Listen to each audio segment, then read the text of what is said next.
Masing-masing boleh perkenalan dulu. Di film Dua Garis Biru ini meranin siapa? Aku di film Dua Garis Biru berperan sebagai Bima. Aku Angga Yunanda. Dan untuk karakternya sendiri, Bima itu anaknya sopan, baik, dan ya kayak anak remaja pada umumnya. Tapi emang nggak terlalu dia tuh nggak terlalu mementingkan akademisnya sebenarnya. Dan kita satu geng ini udah ada pada masa akhir SMA. Jadi udah kelas 3 sebentar lagi. Ya kecuali Mimi adiknya Dara. Jadi sebentar lagi bakal ngelanjutin kuliah seharusnya gitu. Jadi ya karena ada permasalahan tersebut, jadi agak bukan sedikit sih, banyak banget perubahan yang terjadi di kehidupan Dara, kehidupan Bima, dan kehidupan keluarga mereka. Kamu belum? Udah. Aku Zara JKT48, berperan sebagai Dara. Dara itu pacarnya Bima. Dia itu anaknya pintar banget, tapi nakal juga. Bukan nakal sih sebenarnya. Kita anak baik-baik, tapi centil lah, maksudnya centil, terkena centil gimana SMA. Terus dia tuh K-popers. Nanti kalau nonton film pasti ngerti kok. Aku Cindy JKT48, berperan sebagai Lika, temannya Dara. Dan karakternya itu agak lemot. Aku Mesyakana, berperan sebagai Puput, adanya Kak Dara di film Dua Garis Biru. Dan karakternya Puput itu dia girly dan dia itu orangnya kepo, suka nguping, dan dia suka ngadu tentang apa yang dia kupingin. Kalau aku Ariel JKT48, aku berperan sebagai Meli, temannya Dara. Di sini aku perannya ceria orangnya. Jadi itu walaupun Dara ada masalah pun ya aku tetap bisa menerima dan berusaha bikin Dara ceria seperti itu. Seperti apa sih Mas latar belakang pembuatan film Dua Garis Biru ini?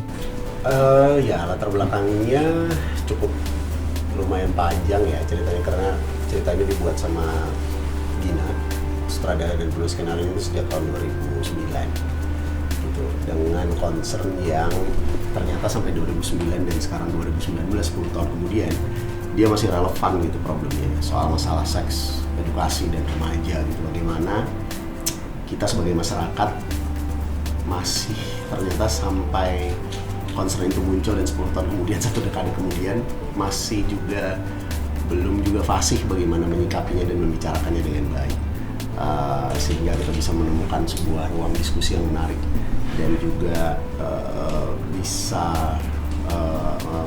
menjadikan generasi berikutnya itu belajar gitu terus dan tumbuh terus belajar gitu dan tidak mengulang kesalahan yang sama.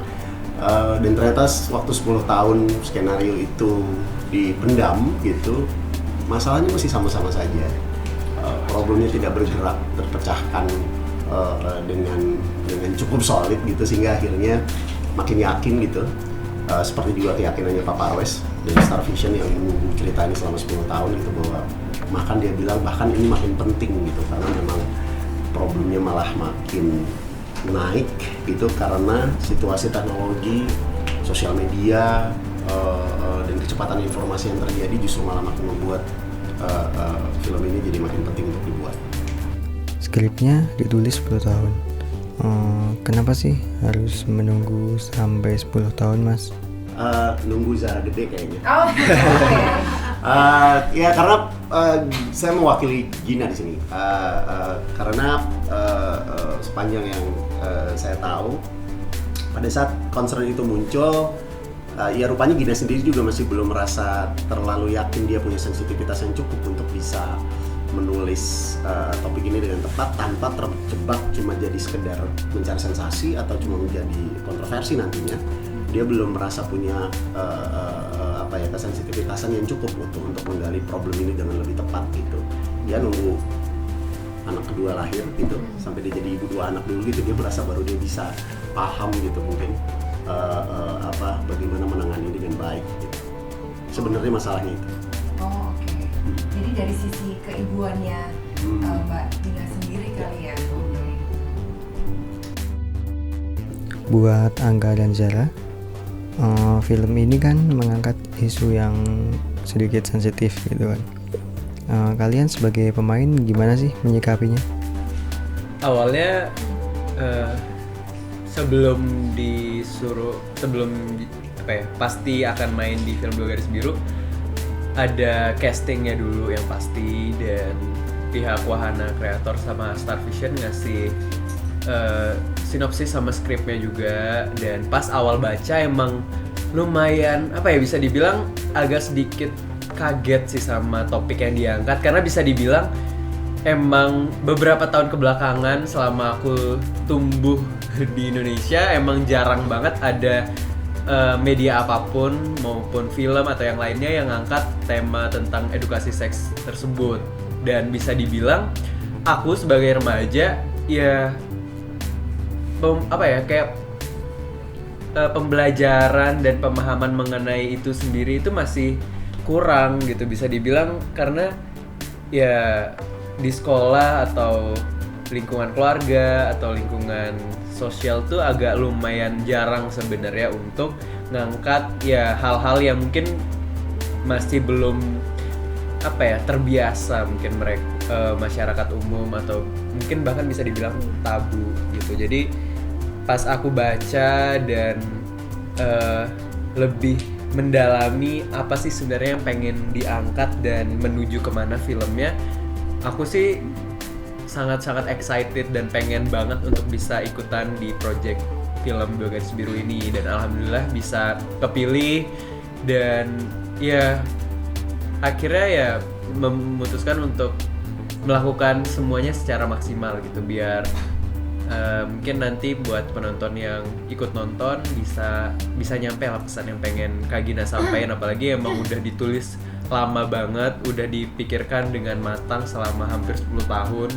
Jadi ya aku sebagai pribadi pengen mengeluarkan semua kemampuan aku secara maksimal sih. Kalau aku sebenarnya dari awal baca sinopsis emang temanya sensitif, aku tahu, cuman tapi bukan berarti temanya sensitif, isinya negatif juga. Karena aku juga udah ngobrol banyak juga sama Tante Gina, sama kakak yang casting directornya. Dia juga ngasih tahu gitu isi ceritanya tuh apa dan yang ini disampaikannya tuh apa. Jadi pas casting kita nggak bingung, dan setelah menerima skripnya fullnya juga sama sekali nggak ada unsur negatif. Jadi aku makin yakin kalau aku pengen main di film ini, karena selain aku bisa belajar juga di sini, aku bisa ngasih pelajaran juga buat orang-orang yang nanti akan nonton. Dan kalau di set sih sebenarnya kita biasa-biasa aja, cuman ya ada lah awkward-awkwardnya.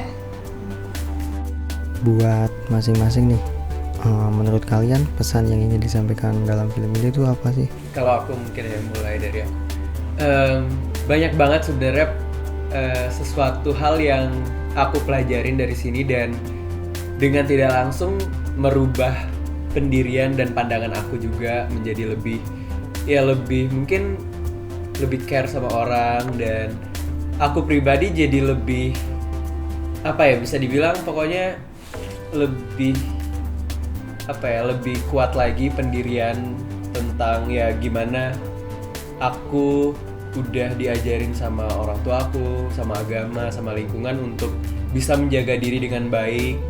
Apalagi emang masa remaja kan emang bisa dibilang masa yang paling riskan, dan gampang banget kita mengambil segala keputusan atau hal-hal yang mungkin jarang kita pikirkan apa sebab dan akibatnya ke depan, dan mungkin bisa aja hal-hal itu berdampak negatif sama diri kita gitu. Jadi semoga aja buat teman-teman nanti yang bakal nonton, yang udah nonton, ya bisa direnungkan bersama, bisa menjadi bahan diskusi bersama untuk ya masa depan yang lebih baik itu kayak gimana. Dan mungkin buat teman-teman yang sudah mengalami atau yang sedang mengalami hal-hal yang terpuruk atau yang mungkin mereka anggap susah untuk dibenerin, ya ini sebenarnya adalah kesempatan kedua gitu loh, bisa dibilang, untuk ya kita juga bisa melakukan atau menjalani hidup lebih baik gitu, asalkan kita ya menilai sesuatu hal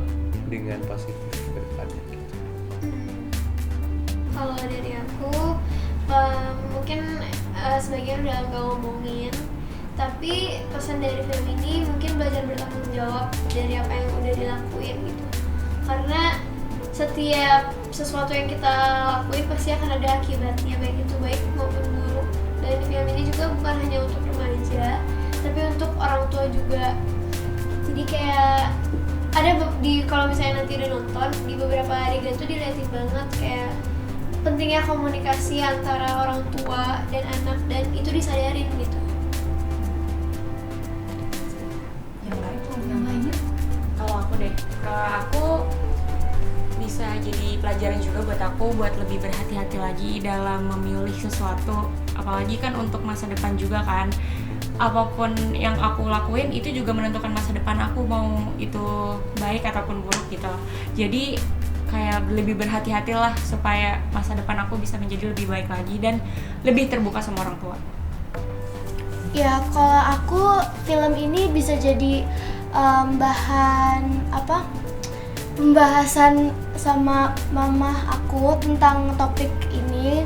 Jadi emang biar pas pertama aku main filmnya kan aku kan belum ngerti ceritanya, tapi habis itu mama aku jelasin, dan ya aku juga bisa belajar bahwa aku itu harus berpikir dulu sebelum melakukan sesuatu, dan ya itu dia. Kalau menurut aku film ini bisa menjadi bekal gitu, bekal ilmu supaya maksudnya kita sebagai remaja itu tahu gitu apa resiko dan akibatnya dan bahayanya ketika sudah melakukan hal itu gitu. Kedepannya bakal kayak gimana gitu. Jadi menurut aku ini bisa meminimalisir, ketika kita udah tahu ilmunya, kita bisa meminimalisir kejadian seperti itu. Halo teman-teman Jogja, jangan lupa nonton film Dua Garis Biru sudah tayang mulai hari ini di seluruh bioskop kesayangan kalian. Pokoknya jangan lupa nonton, ajak teman-teman, keluarga semuanya buat nonton.